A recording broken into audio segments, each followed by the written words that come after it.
Dogs everywhere, even in your underwear.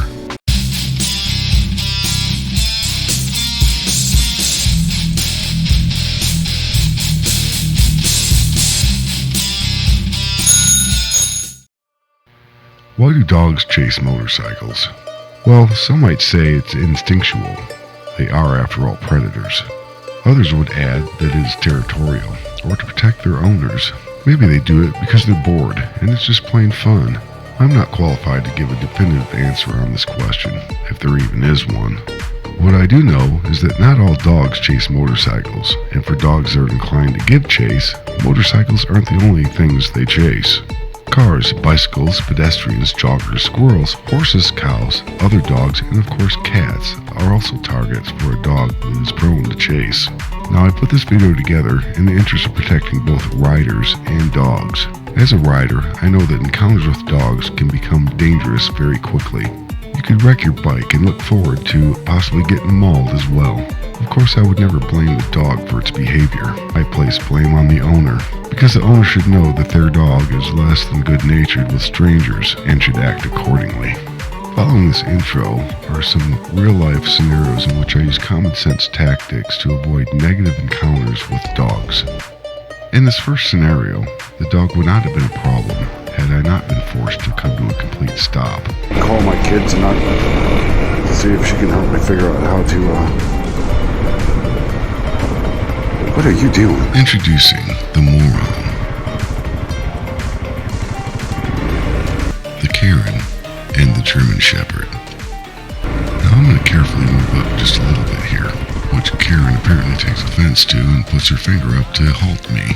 But what Karen doesn't know is that I'm simply trying to move closer to a second escape option should someone come barreling up behind me. Now I'm not going to try to pass on the left here, not so much because of the double yellow line, but because of the poor line of sight along the left side of the truck. To the right we have somewhat of a sketchy shoulder, and to be honest, I don't know what the moron's next move is going to be. He could possibly move to the left shoulder or even the right shoulder just as I'm trying to pass. That being said, I can take the truck out of the equation and concentrate on Karen and the dog.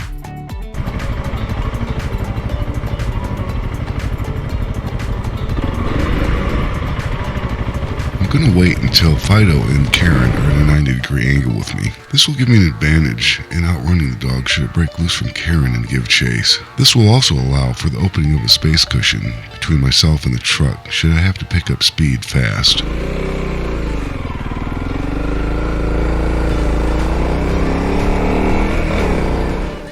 Here I can see 2 people and 3 dogs off in the distance. The dog closest to me clearly does not have a leash on. And as I move closer, I can see that one of the 2 dogs off in the distance has a leash on and the other does not. I'm going to continue my slow approach and even stop in order to keep my distance from the unleashed dog off to the right, which, as I suspect, is part of the crew here and is being called over to be leashed up. And while all the dogs should have been leashed up in the first place, I can appreciate the gesture. Of course, I'm going to return the kindness by waiting patiently until they're done with their task. And when all is clear, I'm going to proceed slowly in order to not alarm the dogs. And as I pass, take note of the behavior of all 3 dogs, as this is a great example of what I said at the beginning of this video, and that's that not all dogs are prone to chase, but some are. As I approach the woman with 2 dogs, the dogs don't move a muscle. They don't even seem to be interested in me. However, as I approach the man with the 1 dog, the dog seems to want a piece of me.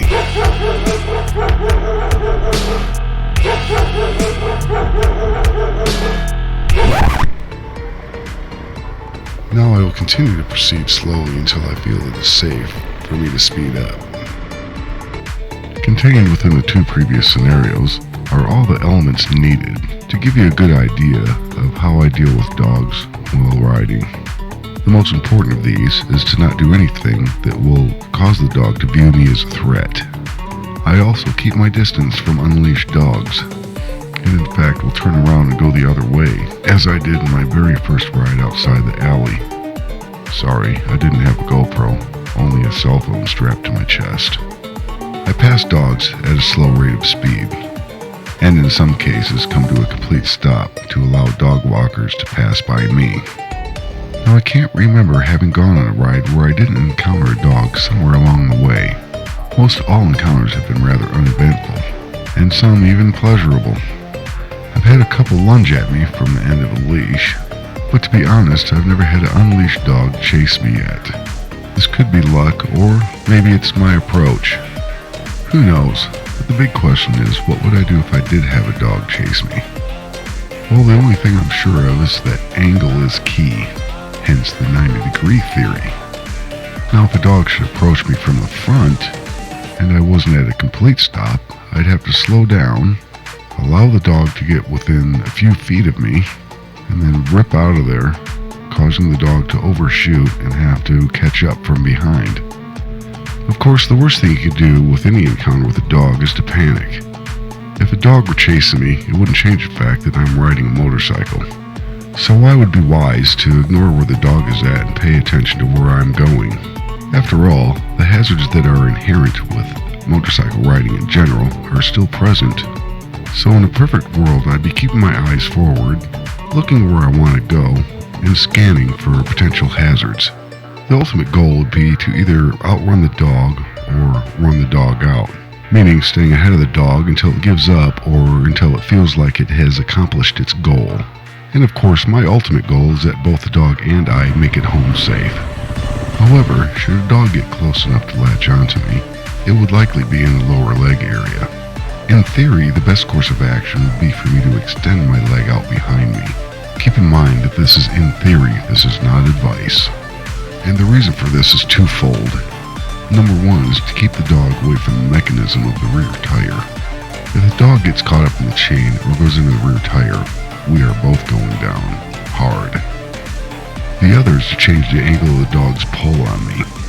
If I'm fighting to keep my foot on or near the peg, the dog will be pulling to the side. Whereas if I extend my leg out backwards, the dog will be pulling the motorcycle back. This will give me a better chance of safely slowing down, and while I still may have to drop the bike, it will be at a speed that's less likely to cause serious injury. Next would be to use non-lethal force in the form of pepper spray to stop the attack. Of course, if I'm already stopped and the dog latches onto me, I move straight on to the pepper spray step. Well, that'll be it for this one. Thanks for watching, and if I ever get attacked by a dog, you'll be the first to know if you're subscribed. Ride safe, and we'll see you in the next one.